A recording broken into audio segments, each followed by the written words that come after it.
out. What do we know of the 32 states that have legalized sports betting? We're going to talk about it with gambling expert Professor John Kint a little later here on Washington Watch. The website, TonyPerkins.com. If you miss anything along the way, it's right there. You can visit it at any time, TonyPerkins.com. By the way, thanks to the thousands of you who have already signed the petition to Walgreens and CVS about their proposed actions to become community abortion facilities by selling the abortion pill. Now, you can still sign this petition. This all started because of the FDA changing their rules. And so now these pharmacies are going to become abortion facilities. You can sign the petition. Simply text the word pharmacy, that's PHARMACY, pharmacy, to 67742. That's the number, 67742, or visit TonyPerkins.com. Our word for today comes from Isaiah chapter 52, verses 11 and 12. Depart, depart, go out from there, touch no unclean thing. Go out from the midst of her, be clean, you who bear the vessels of the Lord. For you shall not go out with haste, nor go by flight. For the Lord will go before you, and the God of Israel will be your rear guard. Isaiah's prophetic message, some 200 years prior to the release of the Jewish nation from Babylon, was designed to encourage them to step out in faith. The principles of this word of instruction and encouragement have bearing on us today. The unknown is often intimidating. Living for the Lord and stepping out in faith to stand on His promises, it's not easy. But the Lord says He'll go before you to lead you, and He'll go behind you to protect you. The Lord did it for them. He'll do it for you too. To be a part of our Bible reading plan, go to frc.org/Bible. Well, it took 15 votes throughout 4 days of tense negotiations, but the House of Representatives now has a new speaker. California Republican Kevin McCarthy was elected to the post in a session that began late Friday night and stretched into the early hours of Saturday morning. This is a moment of transition. As we transition from one Congress to the next, from one majority to the next, from a year of accomplishment to a year of ambiguity. Well, that was the minority leader, Hakeem Jeffries of New York, handing over the gavel to the new Speaker of the House, Kevin McCarthy. And like many in the legacy media, there has been a lot of efforts to portray last week's historic events as troubling, as if the Republicans were without a rudder.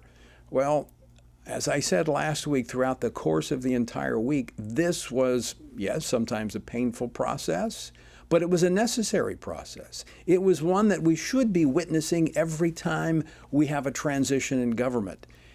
I would much rather the issues of substance be wrestled with in public rather than be pre-decided in rooms where no one even knows what's going on.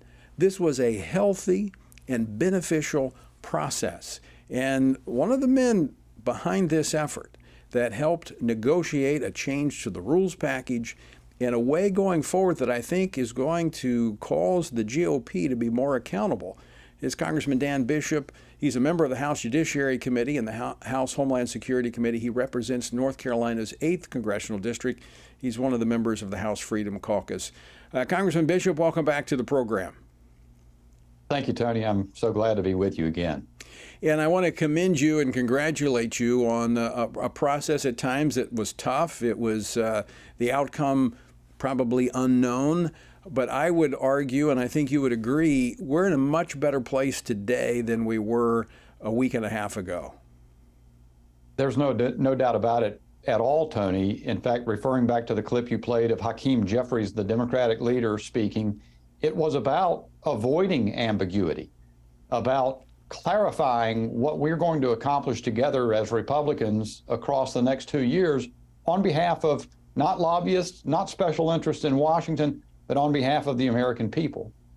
And so, you mentioned that one part of the agreement, sweeping and historic changes to the rules under which the House majority operates, or the House operates, so that we have, for example, single purpose or single single purpose rule and the germaneness rule that will avoid these horrible $1.7 trillion omnibus appropriations bills that have everything stuck in them you can imagine and some things you can't imagine, and that get dropped on the out in public about 35 hours or so before they're enacted. We're working to avoid that. We've got the return of the Holman rule, in which we can zero out specific offices within the bureaucracy or even salaries. So like a Dr. Fauci who's abusing power, we can deal with it directly from Congress. And of course, the return of the device that has always been a part of the United States House of Representatives, because it's always been part of parliamentary law until Nancy Pelosi, the motion to vacate the chair. And that's not going to be used, I don't think, at all. But it needed to be returned because what we've seen, the problem is we've insulated leadership too much rather than holding them accountable and bringing in many voices from around the Congress. Now, Dan, many in the legacy media I made reference to, but even some conservative pundits lamenting this process, saying that this has weakened the Republicans going into it. And you made the point yesterday. You were on one of the Sunday shows on, I think, Meet the Press, and I agree with you. You stated that this is actually going to make us stronger because we've dealt with these minor things, and these things, well, not all minor, some of them very substantive, but we've dealt with these up front, so we have a clear playing field and an understanding of one another going forward. That's exactly right, Tony. And it is, beyond the rules that I've described at the up front. What we really accomplished that's remarkable is an agreement on legislative policy strategy. Not just a question of what messaging bills we'll put up, but what fights will we go to the mat for the American people? We have an agreement. We're going to have a balanced budget or bring a budget to the floor that balances within 10 years. That we're going to limit next year the fiscal 24 spending to fiscal year 22 levels and of discretionary spending.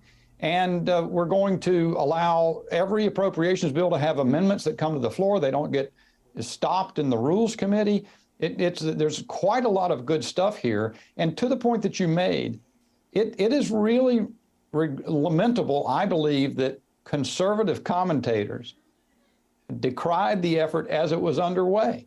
There's one fellow who wants to have a convention come together, an Article 5 convention, to change the United States Constitution, but he thought it was intolerably risky to extend for a couple of days Kevin McCarthy's coronation as Speaker after having been in leadership for 14 years.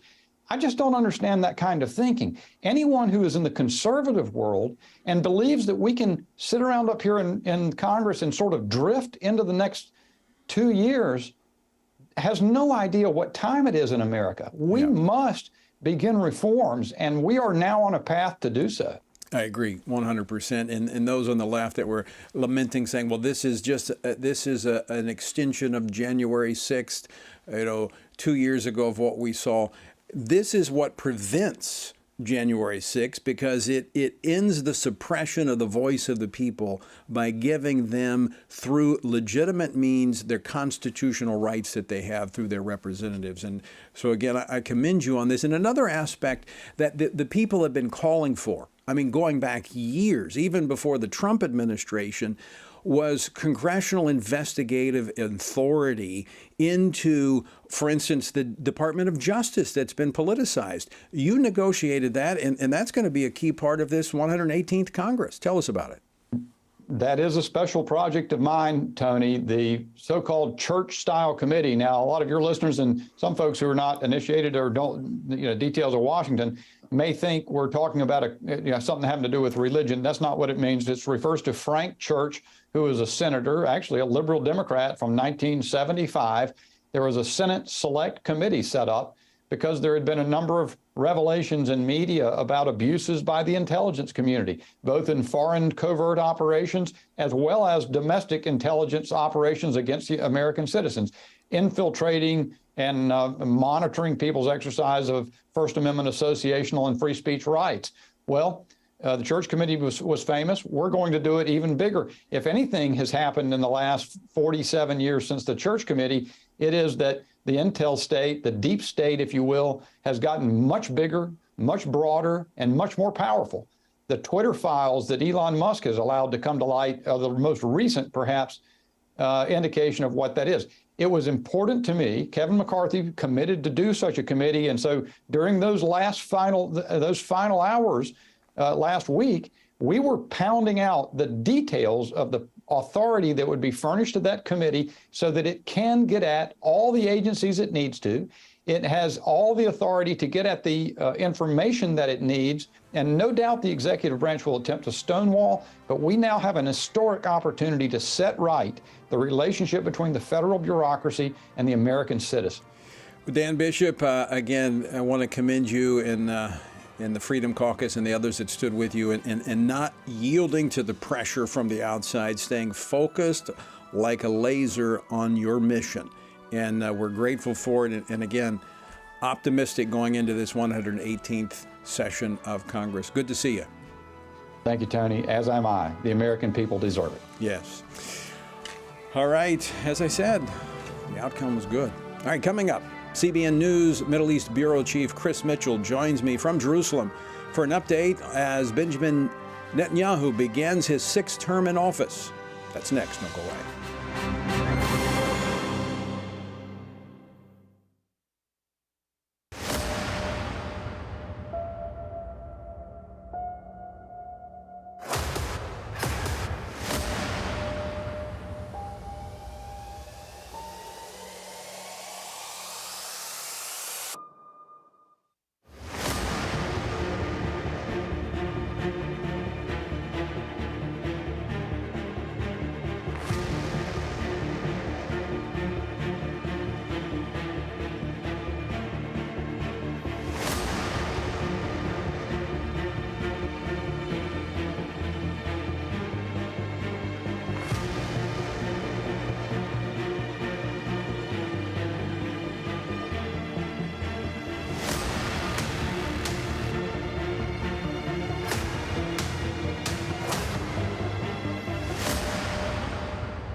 Everything we do begins as an idea. Before there can be acts of courage, there must be the belief that some things are worth sacrificing for. Before there can be marriage, there is the idea that man should not be alone. Before there was freedom, there was the idea that individuals are created equal. It's true that all ideas have consequences, but we're less aware that all consequences are the fruit of ideas. Before there was murder, there was hate. Before there was a Holocaust, there was the belief by some people that other people are undesirable. Our beliefs determine our behavior, and our beliefs about life's biggest questions determine our worldview. Where did I come from? Who decides what is right and wrong? What happens when I die? Our answers to these questions explain why people see the world so differently. Debates about abortion are really disagreements about where life gets its value. Debates over sexuality and gender and marriage are really disagreements about whether the rules are made by us or for us. What we think of as political debates are often much more than that. They're disagreements about the purpose of our lives and the source of truth. As Christians, our goal must be to think biblically about everything. Our goal is to help you see beyond red and blue, left and right, to see the battle of ideas at the root of it all. Our goal is to equip Christians with a biblical worldview and help them advance and defend the faith in their families, communities, and the public square. Cultural renewal doesn't begin with campaigns and elections. It begins with individuals turning from lies to truth. But that won't happen if people can't recognize a lie and don't believe truth exists. We want to help you see the spiritual war behind the political war, the truth claims behind the press release, and the forest from the trees.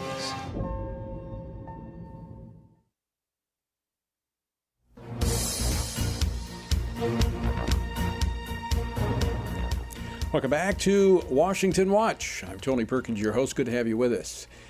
Israeli Prime Minister Benjamin Netanyahu began his 6th term in office late last month with a platform that includes expanding the Jewish presence throughout the Holy Land with increased settlements in the biblical lands of Judea and Samaria, also known as the West Bank. In the coming weeks, officials from the Biden administration, including Secretary of State Antony Blinken and National Security Advisor Jake Sullivan, have scheduled trips to Israel for meetings with the Prime Minister. What else can we expect from Netanyahu's return to power with a governing coalition that has been described as the most conservative in the country's history? Well, here with me to discuss this and more is Chris Mitchell, Middle East Bureau Chief for CBN News, coming to us now from Jerusalem. Chris, welcome back to the program. Great to be with you, Tony, and Happy New Year. Thank you, sir, and Happy New Year to you as well.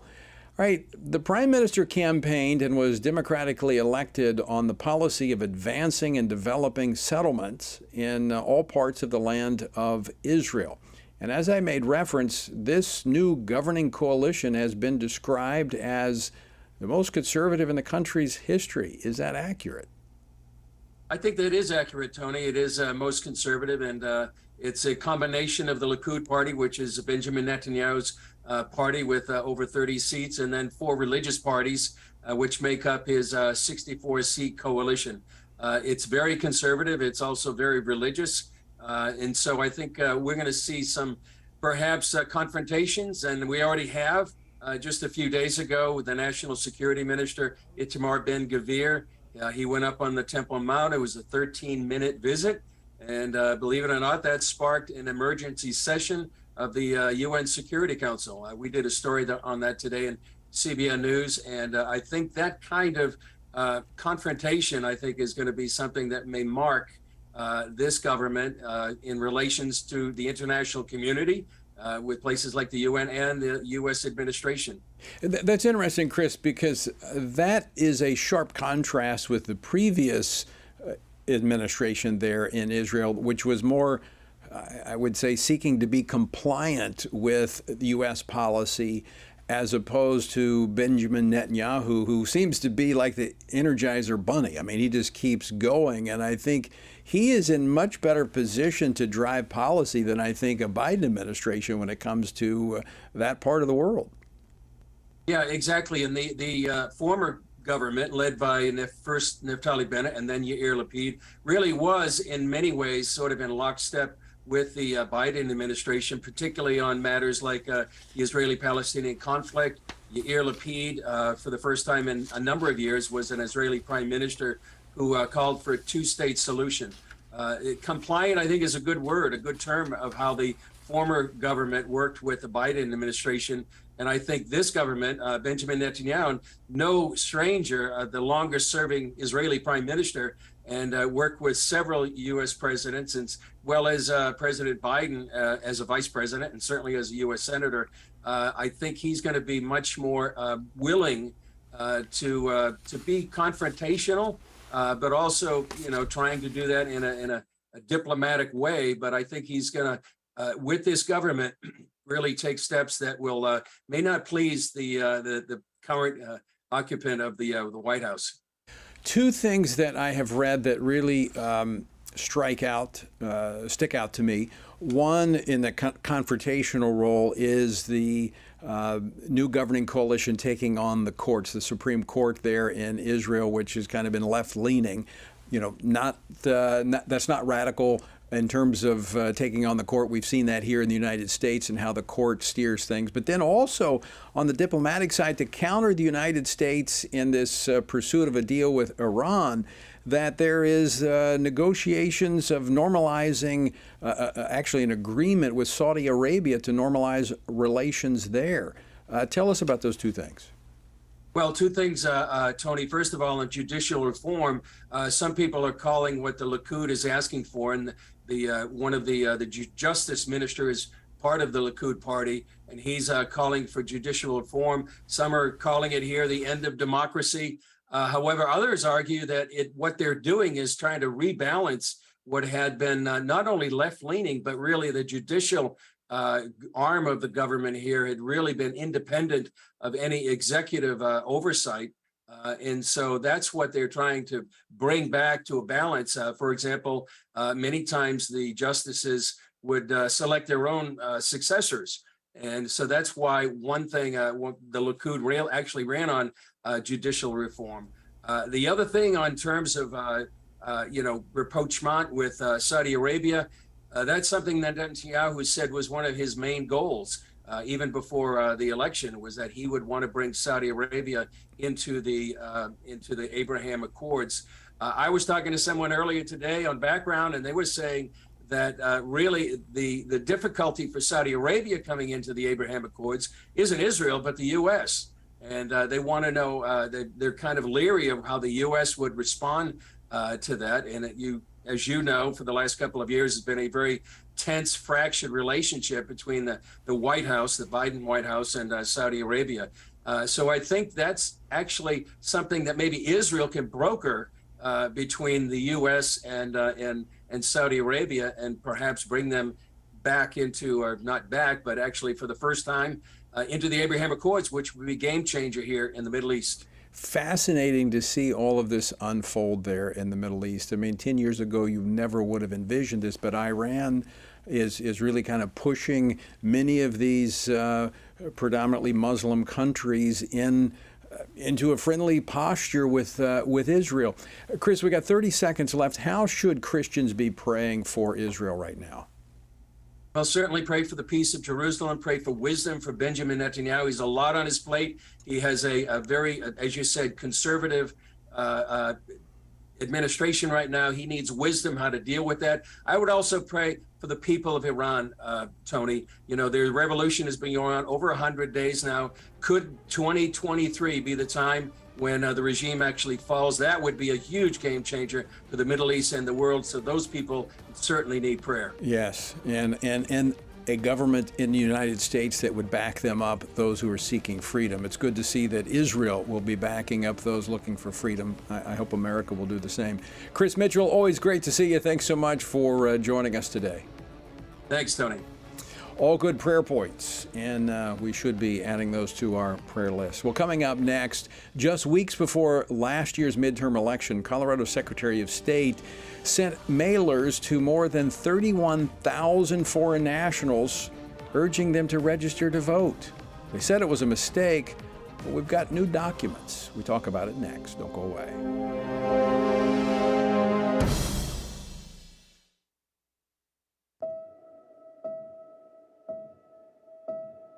All of us are born with the desire to find truth and meaning. Where did I come from? What happens when I die? While our answers to these questions may divide us, we are united in our need for the freedom to answer life's biggest questions and make life's biggest decisions for ourselves. That's why religious freedom matters for everyone. Religious freedom matters because the powerful have long wanted to control those who are less powerful. Religious freedom matters because the freedom of those who are different is often threatened by those who believe different is dangerous. Leah Sheribu, a Christian teenager in Nigeria, remains a captive of Boko Haram for her refusal to renounce her Christian faith. Chinese pastor Wang Yi is serving a 9-year sentence for speaking publicly against the Chinese government. In Pakistan, Asif Pervez is on death row for allegedly sending a blasphemous text message. All of this because people in power decided different is dangerous.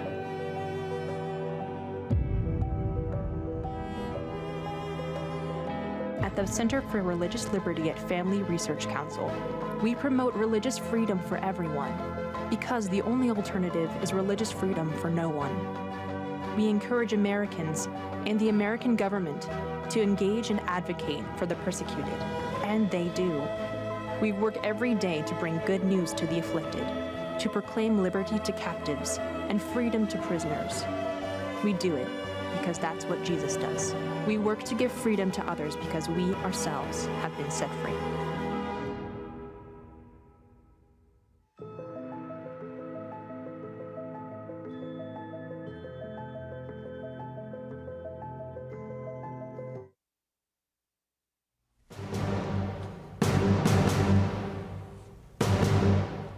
This is Washington Watch. I'm Tony Perkins, your host. Good to have you with us. Be sure and check out the website, tonyperkins.com. Just weeks before last year's midterm elections, Colorado Secretary of State Jenna Griswold's office sent mailers to more than 31,000 foreign nationals throughout the state, urging them to register to vote. Now, they claim that this was an honest mistake, but since this act was uncovered, Griswold's office has focused more on damage control than answering questions that could get to the bottom of any investigation to answer the question, how did this happen? And why do these so-called honest mistakes always seem to benefit Democrats? Well, joining me now to discuss this is J. Christian Adams, president of Public Interest Legal Foundation, which has led the way on filing Freedom of Information Act request with the state of Colorado. J. Christian Adams, welcome back to Washington Watch. Thank you, Tony, for having me. All right, so provide a little more background on what happened here in Colorado. So, the Colorado Secretary of State, Jenna Griswold, who also happened to be on the ballot, I might add, last year in the November election, just before the election sent out mailers to 31,000 non-citizens, inviting them to register to vote. Now, of course, they're not eligible to vote, but she sent out these mailers. It was eventually discovered they went to non-citizens, and that's pretty much all we know because they're not really forthcoming about what happened after that. So, but they immediately tried to fix this by going to the local counties and saying, hey, we inadvertently mailed these people, so we want to make sure they don't vote. Here are their names. My tongue is in my cheek. Right. I wish they had done that. That would have been the right course of action, is to put on a be on the lookout alert to the counties of these names in each county and saying, whatever you do, don't register them to vote.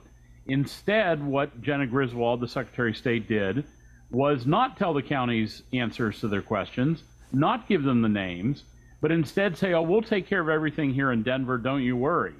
And whenever the Public Interest Legal Foundation asked for communications and public records, we found the counties were upset that they weren't getting these names because they didn't know what to look out for. And we don't know whether or not any of them registered to vote because they're hiding the names from the public. They're just saying, don't worry about it, we've taken care of everything. But I don't think you can trust an election official who sends invitations to vote to a Russian or Canadian citizen. Really deserves a lot of leeway. I mean, correct me if I'm wrong, I'm not the expert on this, but a foreign national registering to vote is a federal crime. And so if you're working to cover this up, are they not aiding in the covering up of a crime? Yeah, and I think that's one of the reasons they might have decided to not be forthcoming, because there's such sympathy, particularly in offices like Jenna Griswold's, for anybody who makes, shall we say, a mistake on a form. We don't want to punish anybody. They basically shut down election crime enforcement in large parts of the country, and I suspect that's probably what's going on here to some degree, is they wouldn't dare want to do anything to any of these people who registered to vote. And in your request for information, as you said, that the only thing you've been able to get out of them is looks like a paper trail suggesting they were scrambling to cover this thing up. Any idea, was this intentional? Was it inadvertent? I mean, what do we know about what prompted this? Well, we know that somebody intentionally decided to mail a list without looking at all the facts, the fact being, hey, this guy's from China, or this guy's from Paraguay. So they intentionally decided to mail a list without doing any due diligence or even the basics, inviting foreign nationals to register to vote. If they gave us the records, we would be able to see what the motives were, who screwed up, what was done to fix it. But see, that's one of the problems with government these days, Tony, is when they make mistakes, they don't like the public to see the details, and they don't like the public to hold anybody accountable. So can we anticipate that there might be some legal action here to try to get this information from them? Well, for sure, because we need to know whether any of these people registered to vote and voted. Remember, people could be deported for voting when they're not eligible to. When they fill out their green card naturalization forms, they could get deported if they registered to vote. So maybe that's one of the reasons Griswold didn't tell the public the full story because she doesn't want anybody deported. Whatever. The mistake was made, atone for it, figure out how to prevent it from happening again. But even if you got an invitation to register, granted, shouldn't have gotten it, but if they got it and they registered, they should have known that they're not an American citizen and they cannot vote in federal elections. J. Christian Adams, we're almost out of time, but I want to ask you another question. Generally speaking, are you encouraged by the progress that's being made in many states across the nation to address election integrity? Yeah, absolutely. There's been incredible strides legislatively in states. Not all states, Tony. I mean, you still have, Michigan is Michigan. It doesn't have a governor that will sign anything. But in a lot of states, good things are happening. Good things are happening in the courts. We held Delaware to account to not have unconstitutional early voting and mail voting. Courts have made some good decisions in places, incredible cases like in Wisconsin and so forth. So there's progress being made. It's a long, hard fight. Lots of forces on the other side, but what else is new? Well, I want to commend you for the work that you guys are doing. It's great. It's important because it's restoring confidence in our system of elections. J. Christian Adams, always great to see you. Thanks so much for joining us today. Thank you, Tony. All right, folks, coming up, more states are in a scramble to legalize sports betting. Are they ignoring the effects of these policies? We're going to discuss this after the break. Don't go away. More Washington Watch straight ahead.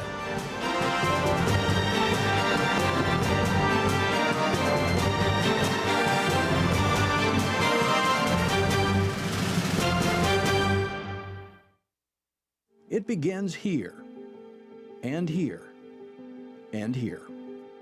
Every day. Before you stand, you need solid ground. Standing in a culture that wants you to surrender the truth won't work unless you have a firm foundation. At Family Research Council, we have that firm foundation, and you can find us standing. We stand for the value of all human life. We stand for the right of families to flourish. And every day we stand for your freedom to believe and to live out those beliefs both at home and abroad. We work with government officials, educating them on the issues from a biblical worldview. And when necessary, we hold them accountable. We equip Christians across America to be informed and to take action in their communities. With our daily radio program, television appearances, and vast online presence, we reach people where they are. We envision an America where all human life is valued, families flourish, and religious liberty thrives. And that won't be realized if we're not standing. Stand for faith. Stand for family. Stand for freedom. Stand with us at FRC.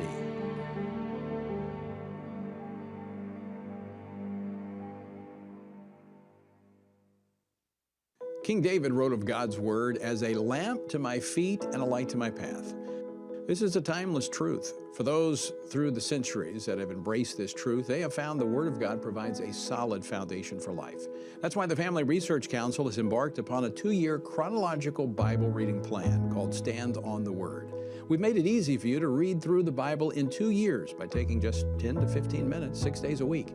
And to encourage you on the journey, I have a brief 8 to 10 minute devotional each morning, Monday through Friday, that accompanies the reading. You can join me by going to frc.org/Bible. That's frc.org/Bible. Or you can join me on my Facebook page, Tony Perkins, each morning at 8:44 Eastern Time. Again, the website, frc.org/Bible, or on Facebook at Tony Perkins. Join us, and together we will stand on the Word.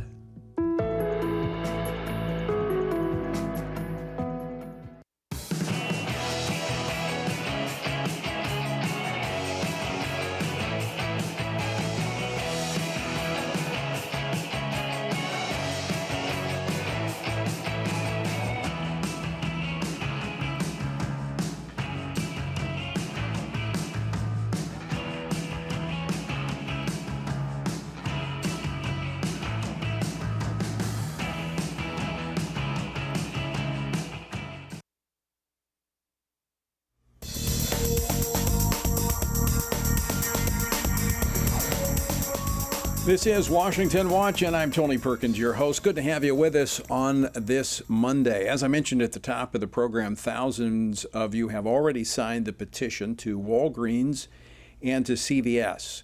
As we talked about extensively last week, the FDA unilaterally changing some rules to allow these pharmacies to sell the abortion pill. Now, what's happened since really in the last couple of years, but last year in particular, we've now seen chemical abortions, the abortion pill, be the majority of abortions in this country. Over 50% of abortions are done through this pill. Now, what's happening is that as abortion clinics are closing down, the FDA, the Biden administration, is wanting to get Walgreens, CVS, and other pharmacies into the abortion business. So now we're going to have pharmacies that are going to be abortion facilities on almost every corner. I mean, it's hard to go through a major intersection in any particular city and not have a drugstore on a couple of the corners. They're everywhere. And this is the effort of the FDA, the Biden administration. And so pharmacies need to hear from you, like Walgreens and CVS, who have already gone on the record saying, yes, we're going to pursue certification so we can become abortion facilities. So we're going to make it easy for you. We have a petition that will be sent to them. All you need to do is text the word pharmacy. Text the word pharmacy, PHARMACY, to 67742. That's 67742, 67742. You'll get a link, and then you can follow that link, fill out the petition, and we'll get it to CVS and to Walgreens. And this, I think, will send a message to other pharmacies that are contemplating whether or not they want to become abortion facilities. You can also find out more by going to TonyPerkins.com. Ever since a 2018 Supreme Court decision that legalized state-sanctioned sports gambling, one state after another has scrambled to legalize betting in the arms race for state revenue. Now, I actually got involved in politics years ago. It's when I first ran for office over the issue of gambling in my home state of Louisiana. At one time, Louisiana had more gambling, more types of gambling than any other state, including Las Vegas. Now, it's had its effect on my home state. We had many elected officials, even a governor, go to jail, go to prison because of the corruption related to it. And I also saw the personal effects of lives that were destroyed through gambling addiction. And I did my best to rein it in during my time. Well, it is spread like a cancer across the country. And so they're looking for any new way to to find ways to draw money out of other. It's just shuffling. It's a shell game. It's just shuffling money from one area to another, and it sucks it out. It sucks the money out of an economy. And now we have this with red state governors, conservative governors who know better.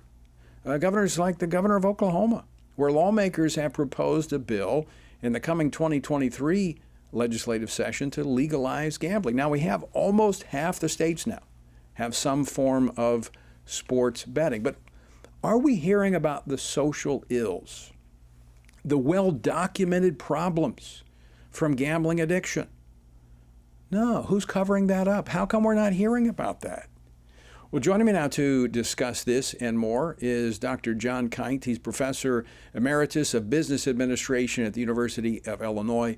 Professor Kint has studied and been outspoken on the issue of gambling for the past 4 decades. In fact, I used a lot of his research back in my days in the Louisiana legislature. Professor Kint, welcome back to Washington Watch.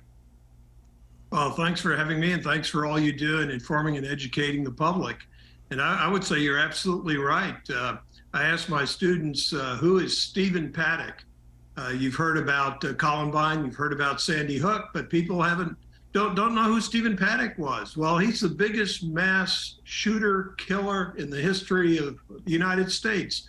Killed at least 58 people, wounded 411, injured 867 total, including that 411 in the Las Vegas shooting that happened in 2017. And the New York Times and Ann Coulter and others have indicated that he was an addicted gambler, and that was allegedly or impliedly a motivation in his choosing the situs that he did in order to commit these atrocities. The other thing I would point out is that there was a referendum, two referendums actually in California for gambling. They spent $600 million, the biggest spending on a referendum to promote gambling or any issue in the United States ever.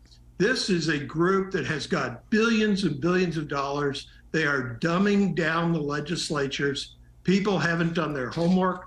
But again, these small groups like yours and other charities like StopPredatoryGambling.org are up against billions of dollars in misinformation. And I would take one quick exception with what you said. You said that it's now legal to have sports gambling on the internet in these different states.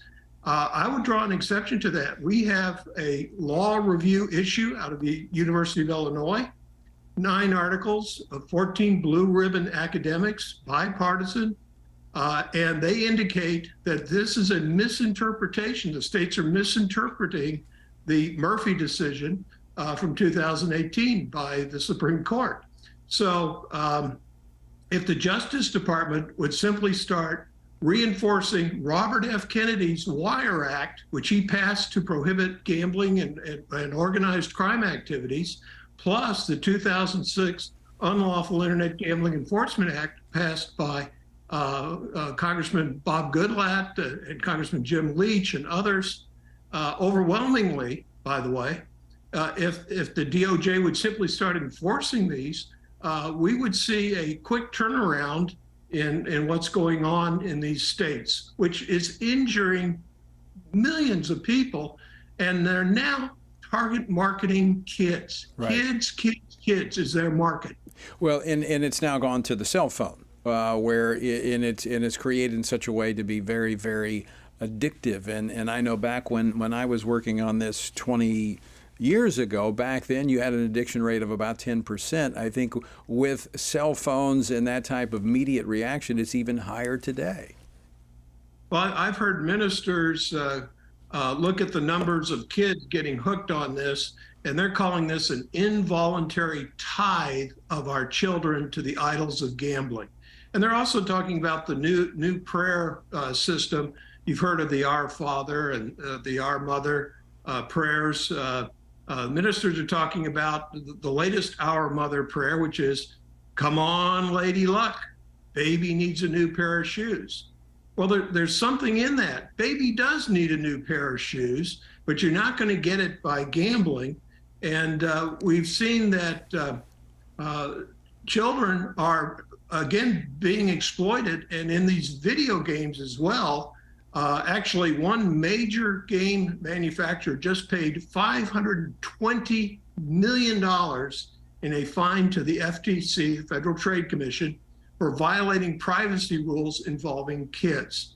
Well, that's just the tip of the iceberg. Right. But it does show that they don't care about $500 million in fines because they're making billions exploiting children, taking advantage of vulnerable demographic groups, including race-based groups. So, Professor Kind, let's talk a little bit about motivation here. I mean, obviously for the gambling industry, it is money. As you've talked about, they throw it around loosely. They suppress news, information. I saw it back in my time in office. Campaigns roll around. They play a key role in political campaigns. They got a lot of money to deal with. But let's talk about conservative red states that are just as much a part of this. What's the motivation for them to move down this path of more and more gambling? I think it's naivety. They bought into the PR pablum of the gambling industry, and they're not listening to the academics. 99% of academics across this country, tier 1 universities. I've mentioned the Illinois Law Review already. This is a big time publication just within about a year ago. And it shows that the academic community is revealing all of these problems that are involving gambling, plus the misinterpretations of federal laws and state laws that are being exploited by the gambling industry. If you look behind me, you can see multiple volumes containing thousands of pages, hundreds of reports, academic reports done in Congressional Research Service style, done for the Congress in many instances, indicating that none of this works. The gambling industry is just full of PR pablum, and that's what gets my colleagues and myself so excited about this, is that it attacks every ethical norm and aspect of good educational principles and academic principles, as well as making everything worse. All the social problems, the cost to governments are $3 to $12 for every $1 in benefits. The evidence on this is overwhelming. Bankruptcies, when you bring in gambling facilities, go up 18 to 42%. Crime goes up as people lose their money and resort primarily to property crimes. The Illinois Law Review, again, has these numbers, updated numbers in it that have been current for 20 years. So let me 7 to 9% increases in crime. Let me ask you about 98%. You said you used the figure 98% of academics are clear on this, that the downside outweighs the upside to legalize gambling. Is that information getting out there, or is that being suppressed? Oh, it's being suppressed. The gambling industry came up with it, had so many problems back in the 1990s, and you may remember this, that they created their own law school in Las Vegas because allegedly they couldn't come up with legal academics who could promote their industry. And I have to compliment all of my bipartisan academics who are getting the numbers out there as best they can. But basically, the gambling industry owns the media. They own the PR. They suppress all of this. They suppress the National Gambling Impact Study Commission, which was passed by Congress. And so there should be no gambling on the internet. There should not be an extension of sports gambling. You were there. You testified before the commission. We testify under oath, by the way. Right. So if our numbers are incorrect, we're in trouble. But the gambling industry just promotes all this PR all over the place, and governors in red states and blue states are being totally deceived across the board. And it's just tragic. For me, as I've looked, it's like so many of the other issues. It's about chasing the money, it suggests that if it brings a profit, then it's worth it. Now, in this case, as you pointed out, and I've seen those numbers, and I've actually seen it in reality in my home state, that it creates more problems than it solves or pays for. But just reading articles coming out of Oklahoma, which I actually grew up in Oklahoma. It's a red state. It's a red state. It's a state where I went to high school, and I love the state. It's a great state. But the author of this bill trying to legalize sports gambling says, without it, they're losing revenue. They're missing out on revenue. And he says Kansas is reaping all of the benefits because people go across the border to gamble. And so it's as if we can just get another dollar, it justifies this. But the evidence suggests that this is destroying our children, our families. It's creating crime. It is impoverishing our people. Why would we do it? This is so silly. This is economics 101. Back in a congressional statement I gave back in 1994, I cited to Nobel Prize winning economist Paul Samuelson, who said, this doesn't work. You're just shuffling money around. But what you're doing is you're taking money out of consumer goods and consumer spending, and you're putting it into gambling. Well, you're taking it out of consumer spending, which is a positive multiplier effect of about 3. So people who buy consumer goods then support jobs. It expands the economy. Gambling shrinks the economy. It's actually a cancer on the economy. No credible economist is going to say that gambling is win-win on a strategic level. And so I would just urge people to go back to the basics and look at the academics on this. And like I said, it's economics 101, it's government 101, it's ethics 101. Gambling just undermines everything, and it's going to hurt everything. It absolutely does. I've seen it up close, and it never has a good outcome. As you said, it just sucks money out of the economy. You lose the multiplying effect of those dollars. Professor John Kint, always great to see you. Thanks so much for joining us today. Okay, thank you. Thanks for having me. Well, folks, I want to thank you for joining us as well. You know, the Bible actually speaks it. You know, Samson engaged in a little wager. You know what? Didn't work out for him either. Look, if you're in Oklahoma, you need to talk to your elected representatives in other states that are pursuing this. You need to do the same thing. This is not good. It's not good.